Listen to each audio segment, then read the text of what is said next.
Jadi kami dari Universitas Indraprasta, Geri. Atau biasa dikenal sama orang-orang itu Unindra. Ya, Tahu nggak dia tahu Unindra? Mereka di mana tuh kamu kita?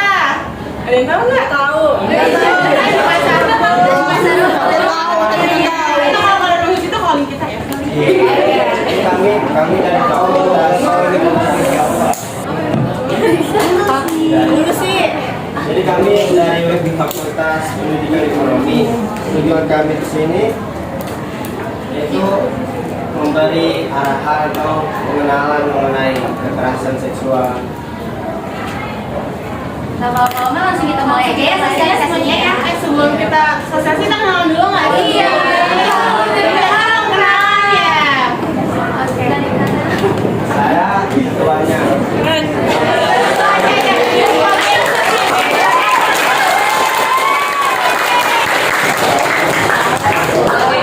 Ini ada sekretaris. Iya, halo semuanya. Kenalkan nama aku Siti Riza Nur. Kalian bisa panggil aku Kak Deiza atau Kak Dey. Dan yang tadi ketua itu namanya Kak Fendi, panggil aja Bang Fendi.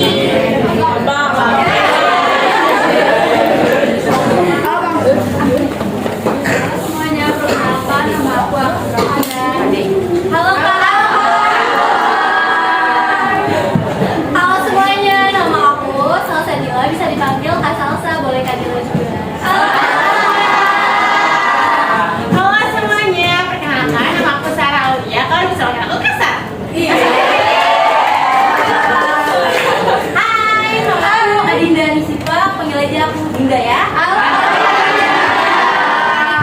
Hai, perkenalkan nama saya Anggia, bisa dipanggil Bang Anggia saja ya.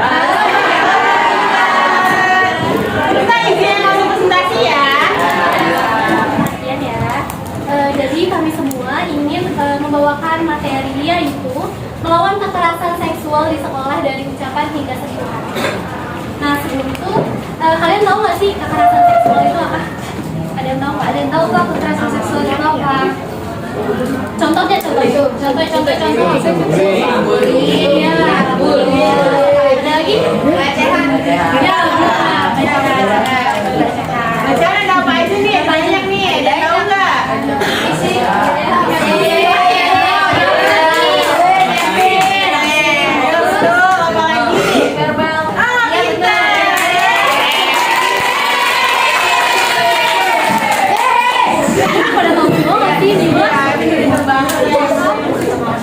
Oke, di sini aku akan langsung jelasin aja ya.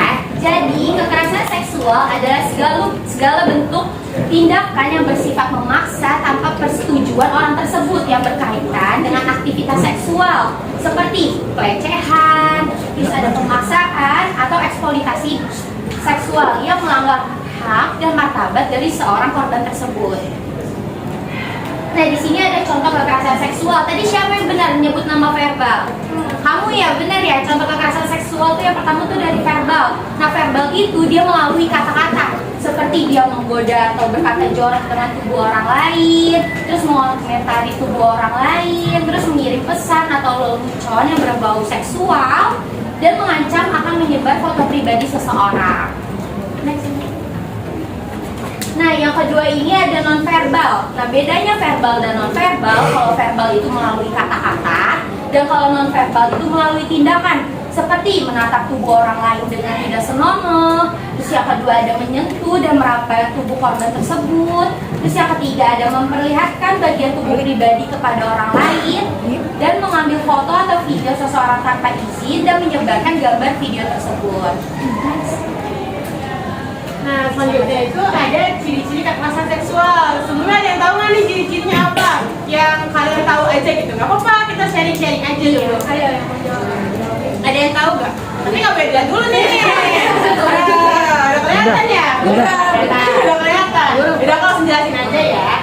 Ciri-ciri kekerasan seksual itu dia pertama dari verbal, yaitu dilakukan dengan kata-kata kayak misalnya, ih kamu gendut banget sih hari ini. Cewek-cewek sih nggak demen kan digituin. Yang kedua itu ucapannya mengandung unsur seksual atau tidak sopan. Yang ketiga membuat orang lain malu, marah atau tidak nyaman. kan dengan menggoda kayak misalnya kayak siapa nih lagi suka sama orang gitu. Terus dia mengejek atau berkomentar tentang tubuh.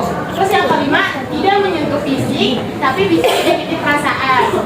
Terus yang non-verbal itu menatap tubuh orang lain dengan cara tidak sopan. Yang kedua, membuat gerakan atau isyarat yang tidak sopan. Yang ketiga, mengirim gambar atau video porno tanpa izin. Yang keempat, memperhatikan bagian tubuh pribadi di depan orang lain. Nah, yang terakhir nih yang kelima, menyebarkan foto orang lain dengan maksud seksual kayak gitu. Lanjut Kak. Nah, jadi di sini ada dampak kekerasan seksual. Yang pertama ada trauma psikologis.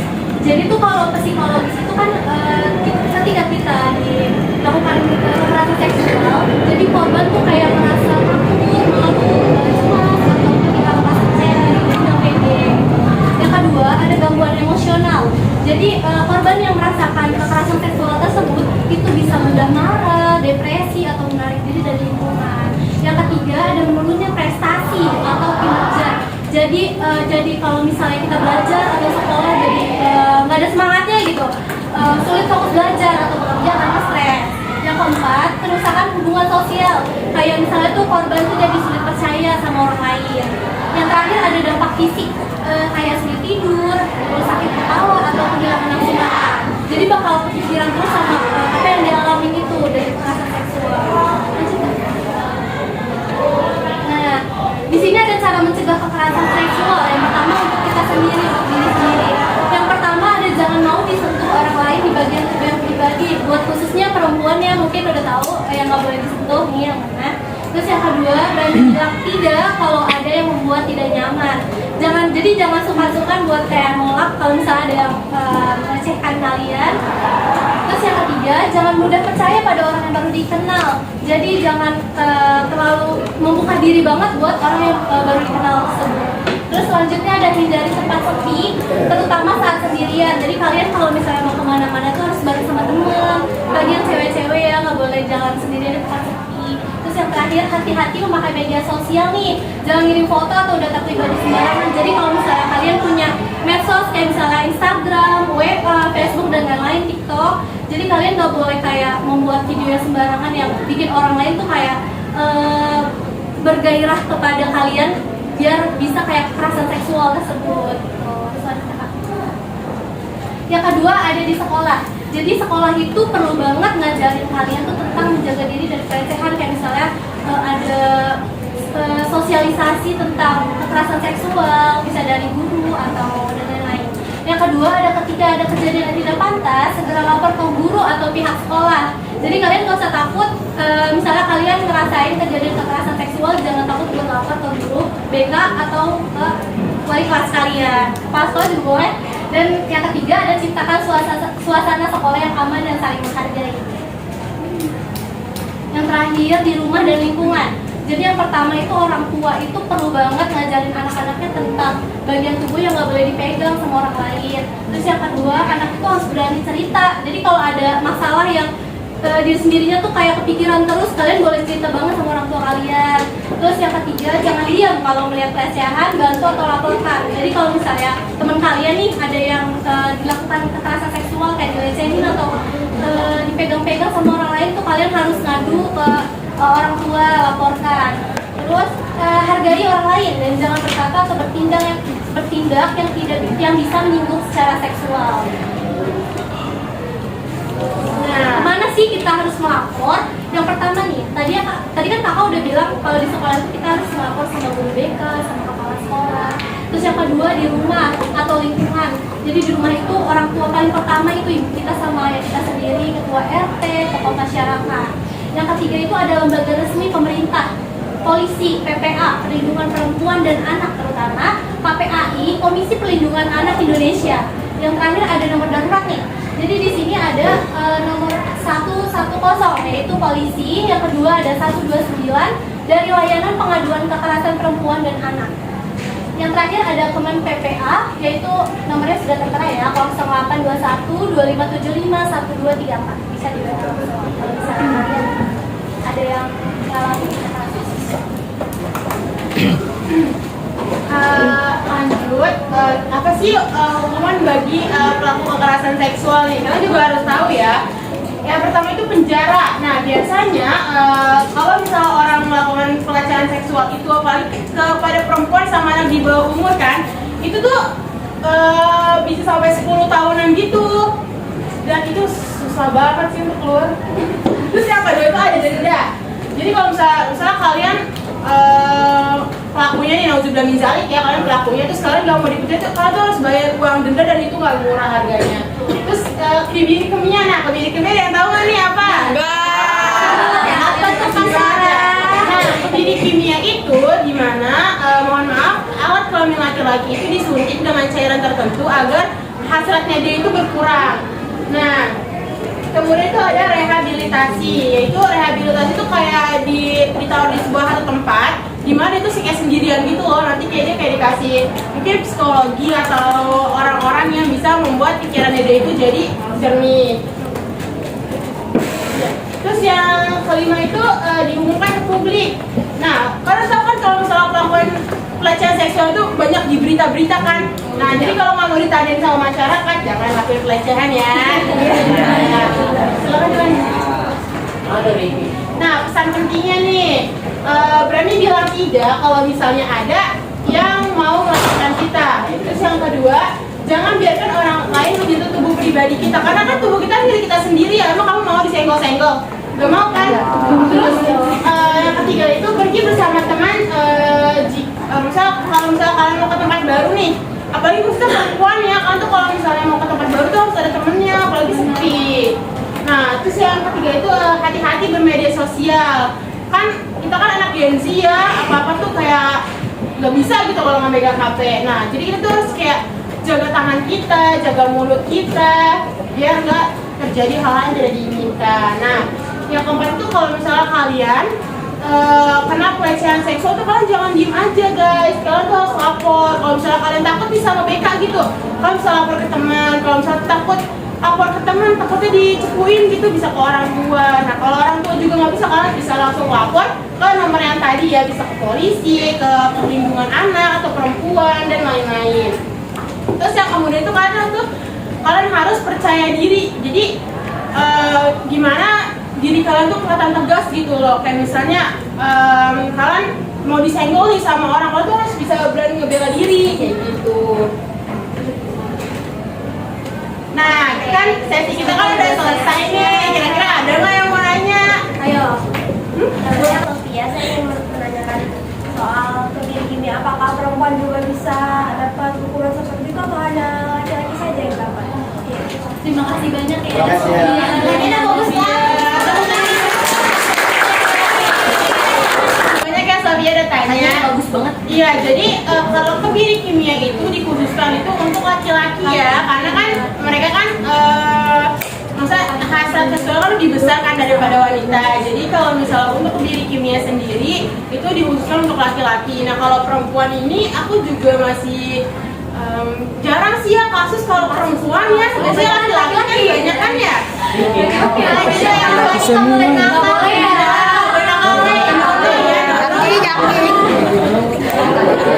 Ya, apakah udah kejawab Sofia? Udah, akhirnya dapat hadiah. Aku ada hadiah buat Sofia. Misalnya kayak biawak atau yang lain itu termasuk pelecehan seksual apa enggak Pak?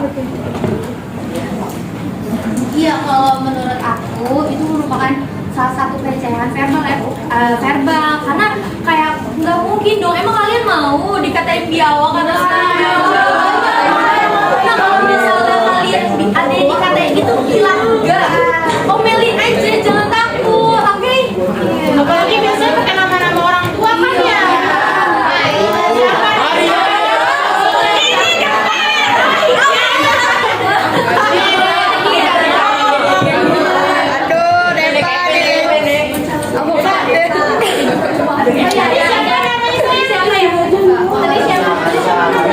Ali Pak.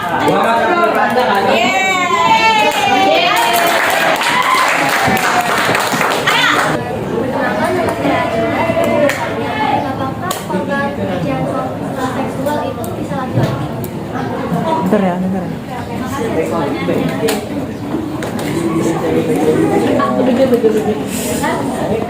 terima kasih banyak. Tadi siapa namanya? Adinda. Sama ini kembarannya Kak Ade. Jadi di sini aku bakal jawab apakah tadi apa pertanyaan? Laki-laki bisa menjadi korban pelecehan seksual? Tentu saja bisa. Karena sekarang kan zaman sekarang tuh nggak mandang ya. Namanya kita lagi ada hasrat kayak gitu, bakal mau cewek mau cowok itu bakal apa sih, serem banget sekarang mah, bisa kejadian dimanapun aja, mau cewek mau cowok. Jadi pertanyaannya itu jawabannya itu bisa. Kalau perempuan itu bisa, perempuan laki ya, nggak mandang gender ya, siapapun itu bisa, tergantung dari pun bisa. Kan kelihatan nah apa tuh itu cinta berani ya. Jangan kayak manusia sekarang kenapa ya?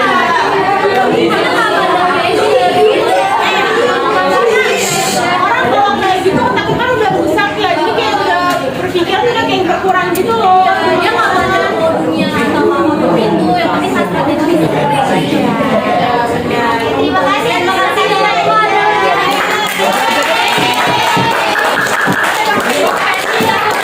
Sana aja pergi sana.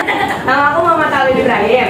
Aku mau nanya, kan ada pelecehan sama hewan tuh. Itu dapat pidana apa denda juga gak?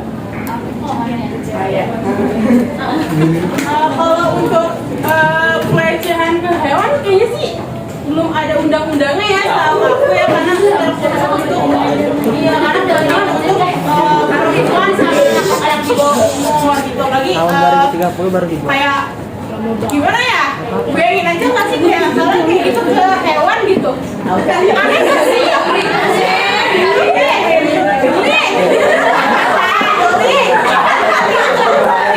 Ya pokoknya walaupun nggak ada undang-undangnya, maksudnya belum ada, belum gitu kan nggak boleh ya, karena kalau kalian udah kecanduan kayak gitu tuh ngerusak otak dan juga jadi saraf otak kalian tuh kayak cabang-cabang gitu ya, walaupun cabang ya walaupun ya udah. Oke, tadi siapa yang nanya? Siapa?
kalian semua udah dengerin presentasi kita, mau dari awal sampai akhir. Semoga materi yang tadi kita sampaikan bermanfaat dan bisa kalian juga bisa mengenal arti kekerasan seksual